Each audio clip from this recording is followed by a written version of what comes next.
Listen, y'all, Trump tariffs are an act of war. What's going on? I'm Dr. Black Wealth, and we got... Hey, y'all, it's Miss Fab Financial. How y'all doing today? Killing me. That's right.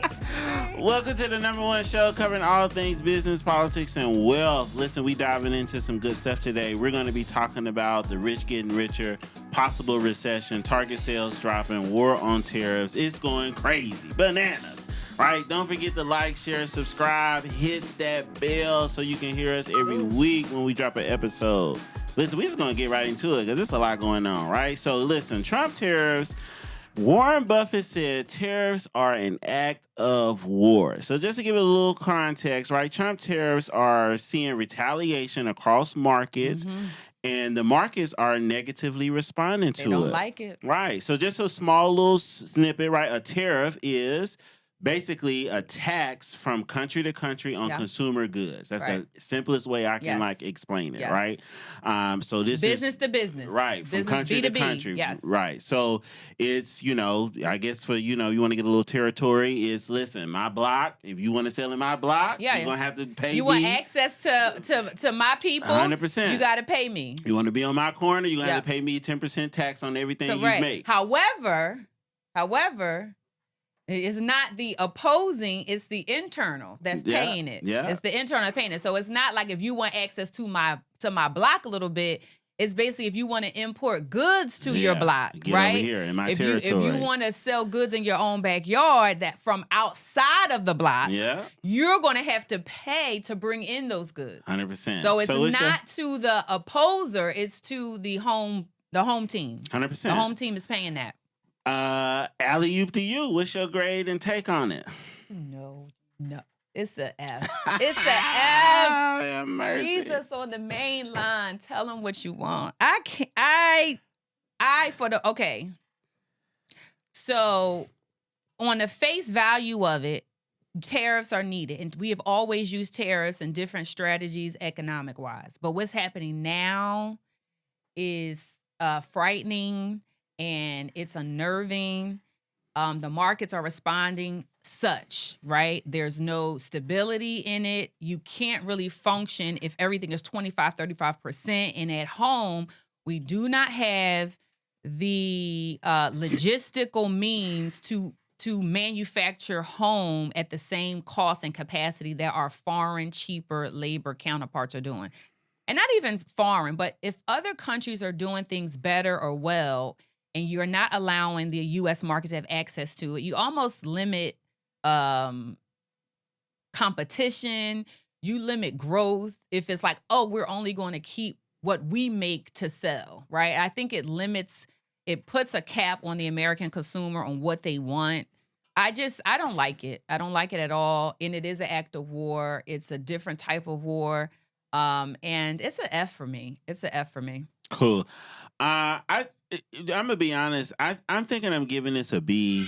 The reason why is we need more. I need to see. Like I understand his fight a little bit. Like the prime example. I think that thing that made me make it home for me was recently when Europe put a tax on alcohol, basically. And I guess there was an agreement between America and Europe on basically a zero-sum tax on alcohol, right? Because everybody get it. But then on the back end, Europe ended up I'm going to tax America. So Trump was like, well, we're going to tax y'all, right? So, and I know in his mind, from how he's explaining it, it's like, hey, countries have been getting over on the amount of things that we've been taxed on from a tariff perspective. And it's also to push American economy for them to create things in America. So Apple came out with the whole, the $800 billion investment that they're putting into America for the farm, the jobs, and all that stuff around the tech. And so I think that people are giving it F's or have some drawback. The market is responding negatively to it. It's because it creates a lot of uncertainty. We really don't know if his bet is going to be what he think it is as of yet. All we know is he threw the tariffs out there and people are responding. So you going to hit Canada trying to hit you. And it's a back and forth negotiation to see how it levels out. And so for me, I like the change, and I do agree with America being America. And so I just think we need a little bit more to kind of filter out how this is going to play out. Because he could be, he could win big or he could lose. No, I don't like it. I think being progressive and moving forward and being inclusive is the way to go. Moving back is not a good strategy. And tariffs, they have tried it. It's not a great strategy. It only increases our costs at home. We pay the tariff. So whatever you're doing with each country, each country's people are paying it. So if it's like, okay, the goods and things that we buy come from other countries, right? On purpose, right? The global landscape was done on purpose, right? To broaden us, right? And then when you limit that, I don't see it coming out positively at all. Our labor is so expensive. I don't know how. I mean, there's an opportunity for certain high level things, but our goods and services for working class people, it's really kind of shooting them in the foot. Got you. Listen, y'all, in other news, Target sales has dropped the end of February by $30.92 billion, right? So Target says it's due to consumer uncertainty and cold weather. What's your take on that? What am I grading? Am I grading the cause or the effect? Probably both, maybe. You might get 2 grades out of this one. The cause is an A. I'm giving it an A. I'm glad people are boycotting Target. I think people need to understand they have more power than they know, right? These companies are not who they are without your dollar. And so the best way you can affect change is to withhold the dollar, your money, and show like, hey, I don't appreciate the way you move and operate. Even if it was because of the last administration and that's not really what you stood on, you said you were going to do this thing. You said you're going to invest in a thing for people who consume and buy your goods and who patronize you, and to slam the door in them is not good. And so I'm here for it. Yeah. I'm here for people realizing their power, who we are as a people, whether it's black, white, or indifferent. We're all poor people are in this together. Mm-hmm. And I'm applauding it. It's an A for why they did it, and it's an A for both sides. 100%. For sides. They're not missing they're not going to miss any food. They're fine. They'll be all right. No, I give it an A, especially for what the climate is. I just thought it was very interesting because they didn't come out and say shoppers stop shopping there because of the boycotting or whatever. It was a play on, no, sales are down because consumers are just not spending. I mean, it's cold weather, people are not getting out. For sure. But for it to happen in February specifically, I feel that was applied on the call of the boycotting of Target. Throughout the whole month, but then you also had the specific call from Pastor Jamal Bryant on February 28th that called them to not shop there for the day for a certain time period through Lent, actually. So we're still in the beginning stages of his Lent call. Absolutely. But people stopped shopping there as of early February when they started to pull out all the black goods and certain goods that they had there. No DEI initiatives. And so the biggest thing I like, the reason for my grade 2 is I just like the fact that you got some unity around us black people. And also, there are some others that affect DEI, like women, and it was a lot of white people who were just like veterans, disabled. DEI is not about black people. Right. No, for sure. But I'm saying I like the unity of us as a people. But also, I know that there were others who also just stopped shopping there as a whole, which had the sales that went down. Kudos to y'all, man. Like, listen. Business and my is bank account appreciates it too. Listen, my bank account appreciates the extra dollars because Target will have me. That's how my wife be. There. We ain't been we ain't been to Target, we ain't been to Sam's, Walmart. But I've been having to go to Costco, and I don't really like Costco. That's a good thing. I love Costco. I think that's a good thing in theory because most Americans, they say that we have a saving problem. In general, we spend and consume way too much. 100%. Listen, if you're a business owner, LLC, S Corp, partnership, or C Corp, Corp and you need to file your taxes, come to Eagle Financial Group where we can file your taxes. We specialize in business taxes to make sure we file and give you all the tax strategy savings that you need to put money back into your business. Click the link below, set an appointment, book a call, and our team will reach out to you. Listen, y'all, with the economy, the recession is on the rise. Some economists are reporting with inflation not being under control and the tariffs of the war on tariffs really is contributing to this. So what's your take on it a little bit? That's unfortunate. But I think part of it has to happen, right? Yeah. So I'm giving it a C. There has to be a correction in the market. Our cost of living is way too high in this country. So I think it has to be a reset. How you go about doing it is super unfortunate. It's unconventional. It hurts. It's sticky. People will lose jobs. People will be more homelessness. It's a lot that's going to happen within the next literally 6 months to a year. And so it is uncertain. A lot of people don't know what's going on, and politically, in this country, we're totally making an about face of who we are. So it's a lot of stuff happening. And, but I feel it's needed. I feel like Americans have become super arrogant and comfortable with how we live. And we take democracy for granted. We've taken our way of life for granted.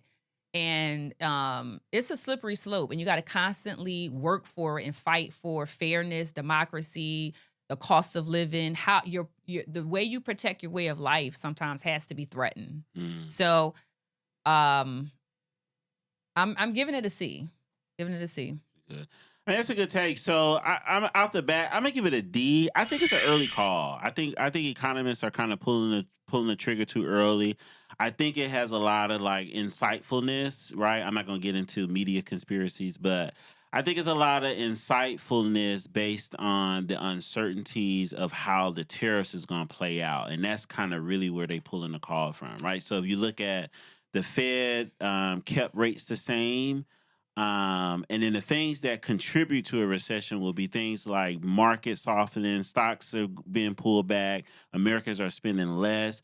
However, those things are actually not happening. Consumer spending is quite up, actually, right? There's not a lot of job loss. The market is reacting to the tariffs uncertainty, which is why you have a drop in the stock market and why investors are now more investing into gold than they are into the S&P or the stock market, because it's a more safer bet, right? So the gold standard has went up to almost like $3,000 a share for gold. I also think it's indication of what the future is, right? When they're projecting recession, they're looking at the future, right? When you're talking about the amount of people that are going to be laid off and displaced and lose their job, then you also know that there's going to be less discretionary income in the market. No, 100%. Right? So I think they're almost forecasting a little bit like, hey, it'll probably be a receding of money in the market, and you can also see where people are putting their stocks. Myself, the stocks that went down but have like grown, of course, is like military contracts, right? Yeah.